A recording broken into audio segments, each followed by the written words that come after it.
a quick video update. I've not been as diligent filming progress as I thought I would be, although I will say there's been just a lot of boring stuff. Talk about where we're at real quick. If you're not following the build thread on TurboBricks, the pistons have been fly cut.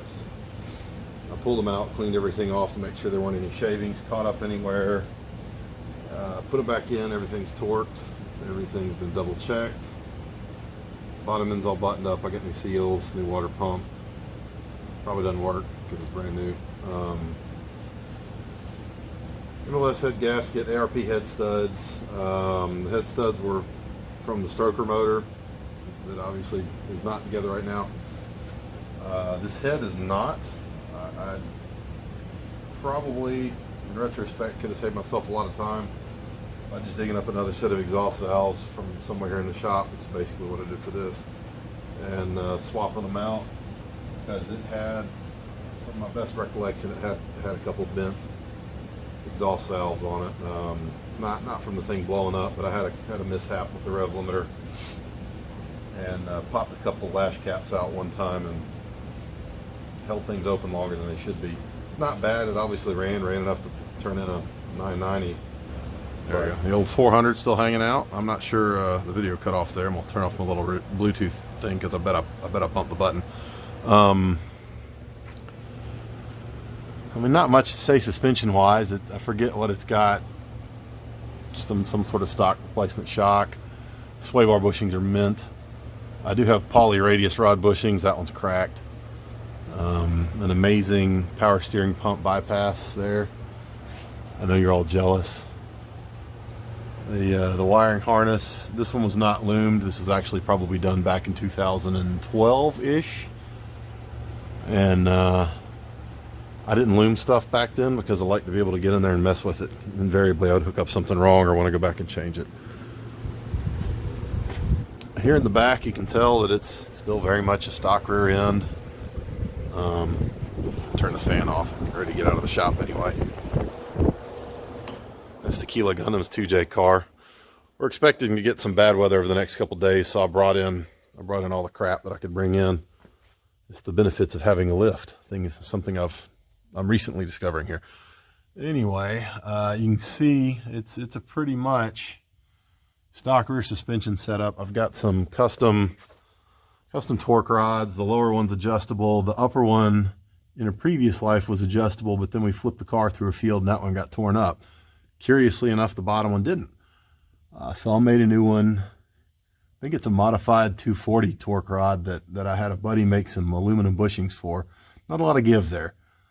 You can see where we've reinforced it. There's a plate there. There's a plate up top there. A couple tabs up there, and then the piece that really kind of stiffens it up that I never seem to get a picture of, but you can see a little bit better. I'll get a flashlight here in a second. Actually, I'll do that. I can talk and walk, and we'll just leave the phone here. Oh, goodness. Come on. There we go. All right.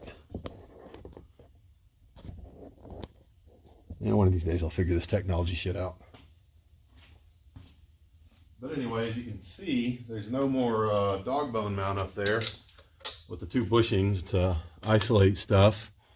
Instead, what I've done is I've welded some pieces of angle to the top there, and then a piece of flat steel that I drilled out. I think I'll probably use the dog bone as a template. Now, on this one, and I think on the V8 car, I did the same thing. I did take some rubber stuff, probably old bushings actually, and section them up on both sides of the piece of flat steel. And that does help. I mean, this is for as severe as this looks, it really is not that bad. There's other things on this car that make a whole heck of a lot more noise. But yeah, that's where it's at. That's what it is. There you go.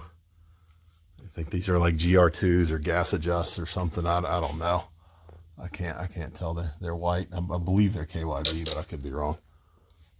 Something I'm sure FCP had on sale at some point 9.5, 10 years ago. But yeah, There she is. I got the wheels and tires off. I'm going to swap them onto my new 940 because they got a little bit of life left in them, and the ones on this car do not. And they don't have anything. And it's actually a pretty nice car. So as soon as I get a tag for it, I'm going to get it detailed and drive it because it is damn near mint. Stock 91 turbo car. So desperately needs a manual boost controller.